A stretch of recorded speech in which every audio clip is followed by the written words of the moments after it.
शरणागति विधान संस्थितोऽहं श्रीवेङ्कटाद्रिनाथं प्रपद्ये पुण्यद्वार विशालं प्रकटितं श्रीनिवास दिव्यकटाक्षरचितम्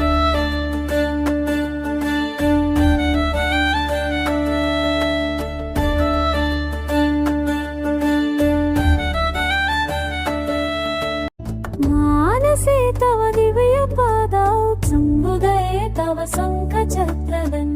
नयने तव तिरुनामामृतं जीवायां वैदिकमण्डसञ्चय संसार सागर निमग्न जीवोऽहं तव करुणैवामे नाविक कर्म बन्धन भारवाहकों तव दियलमैव मे आश्रय आनन्द निलय वेङ्कटाचलेश भक्तिमार्गेण त्वां पराप्नोमि शरणागति विधान संस्थितोऽहं श्रीवेङ्कटाद्रिनाथं प्रपद्ये।